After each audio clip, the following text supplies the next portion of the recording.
Que feriez-vous si votre belle-mère faisait tout pour vous humilier devant votre mari et vos voisins? Voici comment une décision inattendue a bouleversé toute une famille. Regardez jusqu'à la fin. Dans les quartiers populaires de Dakar, Aya croyait avoir enfin trouvé sa place. À seulement 28 ans, elle avait derrière elle un parcours marqué par les sacrifices, mais aussi par une volonté de s'en sortir. Mariée depuis 3 ans à Kwame, chauffeur de taxi respecté dans son quartier pour sa gentillesse et son dévouement, elle menait une vie simple mais digne. Chaque matin, Aya quittait leur modeste maison avec un sourire discret, vêtue de ses tenues colorées qui apportaient un peu de lumière dans la grisaille des journées chargées. Employée comme comptable dans une petite société de transport local, elle se plongeait dans les chiffres avec rigueur et sérieux, consciente que son travail représentait bien plus qu'un simple salaire. C'était sa contribution à l'équilibre du foyer. Elle rêvait d'économiser assez pour investir un jour dans un terrain ou dans une petite boutique, symbole d'un avenir plus stable. Mais derrière les sourires de façade, une ombre grandissait dans leur maison. L'arrivée de sa belle-mère, Awa, femme respectée dans le quartier, connue pour son autorité et son franc-parler, elle s'était installée temporairement sous prétexte d'être seule depuis la mort de son mari. En réalité, elle s'imposait de plus en plus, contrôlant chaque geste de Aya. Dès l'aube, les critiques commençaient. « Tu ne te lèves pas assez tôt, regarde ta cuisine, rien n'est à sa place, mon fils mérite mieux qu'une femme paresseuse. » Ces humiliations, répétées chaque jour, devenaient insupportables. Devant Kwame, Awa multipliait les reproches, mais lui restait silencieux. Par peur de froisser sa mère, il détournait les yeux, laissant Aya seule face à cette tempête quotidienne. Le pire survint un dimanche, lors d'un repas de quartier. Devant les voisins et les amis, Awa lança une pique cinglante. « Voilà ma belle-fille, incapable de préparer un vrai repas digne de mon fils. Elle se croit mariée, mais elle n'est qu'une charge. » Les rires étouffés autour de la table furent comme des lames pour Aya. Son visage brûlait de honte, son cœur se serrait. Elle ne savait pas où se mettre. Elle sentait que ce n'était plus seulement une question de critique. C'était une guerre pour sa dignité. Jusqu'où une femme supporterait cette humiliation avant de prendre une décision qui change tout? Après cet affront public, Aya n'était plus la même. Chaque fois qu'elle croisait le regard des voisins, elle croyait entendre des murmures, des jugements. La honte se glissait jusque dans son travail, où sa concentration vacillait. Pourtant, chez elle, l'humiliation continuait, encore plus sournoise.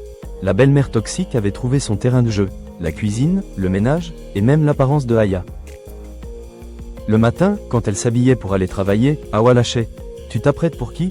Une femme mariée n'a pas besoin d'attirer le regard d'hommes étrangers. » Le soir, devant Kwame, elle murmurait. « Si elle savait tenir une maison, tu n'aurais pas à travailler si tard. » Aya serrait les dents. Elle voulait croire que son mari finirait par la défendre, qu'il s'opposerait à cette injustice. Mais Kwame restait muet, prisonnier d'un dilemme qu'il n'osait trancher. Protéger sa femme ou rester fidèle à sa mère. Ce silence, plus que les insultes, creusait une blessure dans le cœur de Aya. Puis vint un choc encore plus cruel. Un jour au marché, une voisine lui glissa, presque avec pitié. « On dit que tu ne fais pas d'enfant, ta belle-mère raconte que c'est pour ça que ton mari s'épuise. » Aya sentit ses jambes fléchir. Depuis 2 ans, elle et Kwame tentaient d'avoir un enfant. Ce sujet, déjà douloureux, devenait une arme pour salir sa réputation. La nuit suivante, seule dans la chambre, elle pleura silencieusement. Partir? Mais où aller? Revenir chez ses parents, à des centaines de kilomètres, serait un aveu d'échec. Rester? C'était accepter de mourir à petit feu. Son dilemme devenait insupportable. C'est alors qu'un matin, à son bureau, une enveloppe blanche l'attendait. Pas de nom, juste une phrase, écrite d'une main ferme. « Ouvre les yeux. Ce que tu vis n'est pas de l'amour. » Qui lui a envoyé ce message mystérieux et quelle sera sa prochaine étape désormais? Aya mit l'enveloppe mystérieuse dans son sac et la garda plusieurs jours. Chaque fois qu'elle relisait ces mots, « Ouvre les yeux. Ce que tu vis n'est pas de l'amour. » Son cœur battait plus fort. Qui pouvait bien lui avoir écrit cela? Une collègue compatissante? Un voisin qui observait ses humiliations quotidiennes? Peu importe. Ces quelques mots faisaient écho à une vérité qu'elle n'osait pas formuler. Son mariage n'était plus un refuge, mais une prison. Un soir, alors qu'elle rentrait plus tard que d'habitude, Aya trouva Kwame et sa mère assis dans le salon. L'atmosphère était lourde, presque étouffante. Awa lança immédiatement, avec ce ton tranchant qui lui était familier. « Tu vois, Kwame? Ta femme rentre encore tard, certainement trop occupée ailleurs pour se soucier de ton foyer. » Aya sentit son sang bouillir. Elle ouvrit la bouche pour répondre, mais ce fut son mari qui parla.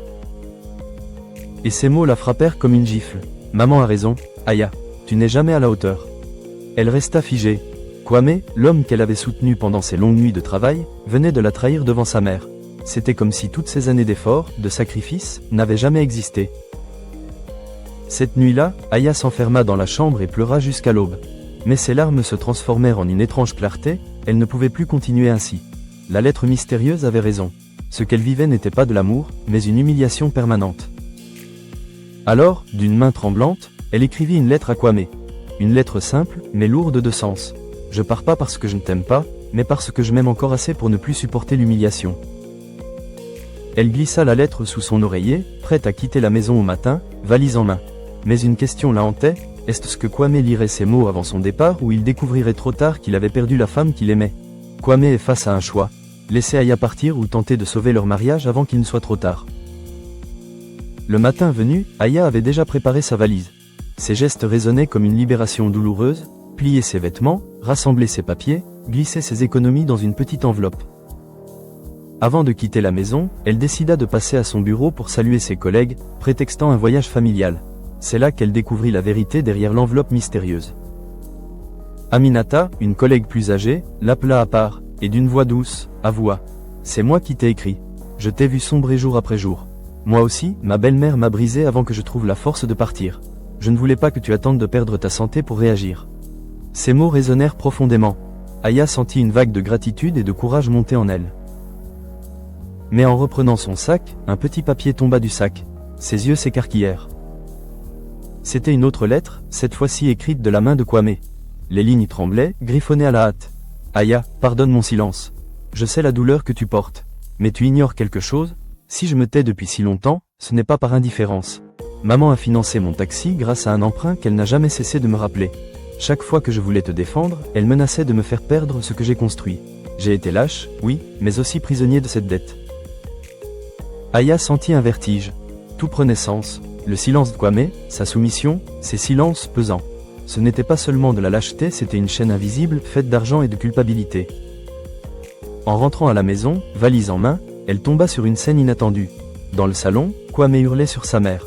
Sa voix tremblait de rage. « Maman, tu détruis tout. Tu m'as pris ma liberté et tu as voulu me voler ma femme.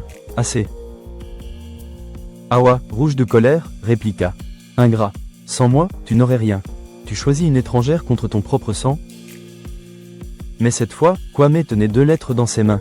Celle de Aya annonçant son départ, et la sienne révélant le secret de la dette qui le liait à sa mère. Ses yeux étaient humides, son cœur partagé entre deux vérités irréconciliables. Kwame aura enfin le choix de briser la dette qui le lie à sa mère ou se sacrifier encore une fois vis-à-vis de sa femme au nom de la loyauté familiale? Le silence du salon pesait comme une chape de plomb. Ses yeux passaient de l'une à l'autre, déchirés entre l'amour et la culpabilité. Aya, debout avec sa valise, savait que c'était l'instant décisif. Elle prit une profonde inspiration et dit, d'une voix ferme. « Kwame, je ne peux plus vivre dans une maison où le respect est absent. Je pars, pas par manque d'amour, mais parce que je refuse de perdre ma dignité. Si tu veux vraiment sauver ce mariage, alors commence par briser les chaînes que ta mère a mises autour de toi. » Ces mots résonnèrent comme un ultimatum. Kwame leva enfin les yeux vers sa mère. Pour la première fois, son regard n'était ni craintif ni hésitant, mais chargé d'une détermination nouvelle. « Maman, je te dois beaucoup, oui. Mais ta dette n'est pas une arme pour détruire ma vie. Si je dois perdre ce taxi pour sauver mon mariage, alors je le ferai. » Awa, prise de court, resta sans voix. Jamais elle n'avait imaginé que son fils, longtemps soumis, oserait briser l'emprise qu'elle avait sur lui. Dans un dernier éclat de colère, elle lança « Tu regretteras ce choix », avant de quitter la pièce. Aya sentit ses jambes fléchir. Elle posa sa valise au sol. Kwame, en larmes, s'approcha et lui dit d'une voix brisée « Je t'ai laissé souffrir par peur, mais aujourd'hui je choisis le respect. Pas pour moi, pour nous. » Quelques semaines plus tard, Awa partit vivre chez une de ses sœurs. Kwame dut vendre son taxi pour rembourser une partie de la dette, mais trouva un autre emploi. La maison retrouva une paix fragile, bâtie cette fois sur une base plus solide, la dignité et le choix mutuel. Aya n'oublia jamais les humiliations subies tous les jours, mais elle sut que sa décision avait tout changé. Elle n'avait pas seulement sauvé son mariage, elle avait sauvé son estime de soi. La leçon de vie, parfois, la liberté a un prix, mais aucune dette familiale ne doit justifier l'humiliation ou le mépris. Le respect est la seule véritable richesse d'un couple, une richesse plus précieuse que l'argent ou les promesses, car il commence par le courage de dire non à la peur, non à la soumission, et non à tout ce qui nie la dignité. Dites en commentaire jusqu'où pouvez-vous supporter ce genre d'humiliation si vous vous trouviez devant une telle situation. Si cette histoire vous a touché, Imaginez combien d'autres vies réelles pourraient vous inspirer. N'oubliez pas d'activer la cloche, abonnez-vous maintenant et rejoignez-nous pour découvrir la prochaine histoire qui pourrait changer votre façon de voir la famille et la dignité.